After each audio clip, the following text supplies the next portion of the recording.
ভাই আমার ছেলে মেয়ে সবই দেশে, তা আমি একা জায়গা কি করব? আর আর কাজামাদি সময়ে আনসার ভিডিপি সদস্যদের প্রশিক্ষণ শেষ হবে। তাছাড়া জাতীয় সংসদ নির্বাচনকে স্ট্রাইকিং ফোর্স হিসাবে আনসার ব্যাটালিয়ন সদস্যরা নিয়োজিত থাকবে। এর জন্য 3157 জন রিক্রুট সিপাহীকে প্রশিক্ষণ প্রদান করা হচ্ছে। এবার নির্বাচনে বিজিবি প্রায় 1100 প্লাটুনে 33,000 সদস্য নিয়োজিত থাকবে।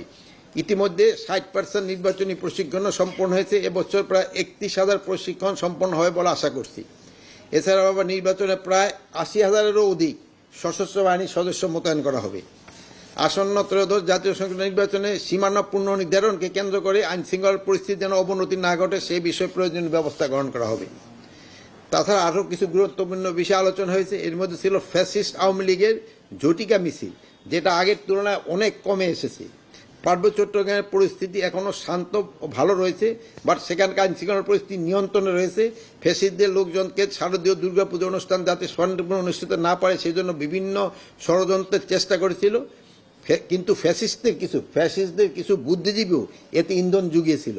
কিন্তু আইন শৃঙ্খলা বাহিনীর সক্রিয় তৎপরতার কারণে এবং প্রশাসনের তৎপরতার কারণে তাদের এই চক্রান্ত নস্যাৎ করা সম্ভব হয়েছে।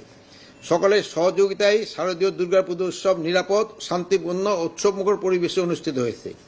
এছাড়া মাদকের ক্ষেত্রে আমাদের একবার জিরো টলারেন্সের নীতি গ্রহণ করা হয়েছে। আপনারা জানেন যে কক্সবাজার এখন থেকে মাদকের আসার সংখ্যাটাও কিন্তু কমেছে। এটা কিন্তু যেন শূন্যের কোটে আনা যায়, এই জন্য আমরা ব্যবস্থা নিচ্ছি। শুধু বাহকদের নয়, মাদকদের গডফাদারদের আটক করে আইনের আওতায় আনার নির্দেশ প্রদান করা হয়েছে। এটা ছিল মোটামুটি আমাদের আজকে আলোচনার বিষয়।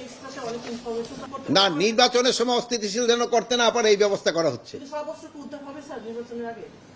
সব অস্ত্র তো সবসময় কোনো সময় উদ্ধার হয় না, এইটা কিছু অস্ত্র তো বাইরে থাকবে, এই জন্য তো আইন শৃঙ্খলা। যদি সব কিছু উদ্ধার হতো সব নর্মাল তো আইন শৃঙ্খলা বাহিনী রাখতো না, নর্মাল ইলেকশন হয়ে যেত। এই না, কোনো ধরনের অসুবিধা হবে না, নির্বাচন আল্লাহ দিলে ভালোভাবে হয়ে যাবে।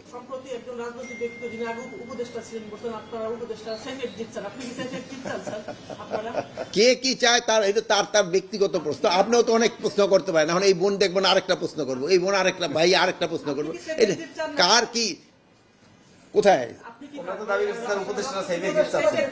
ভাই আমার ছেলে মেয়ে সবই দেশে, তা আমি একা জায়গা কি করবো? আর আর এটার ক্ষেত্রে শোনেন না, এটার ক্ষেত্রে আমরা আইনি যে প্রক্রিয়া ওইটা আমরা গ্রহণ করবো।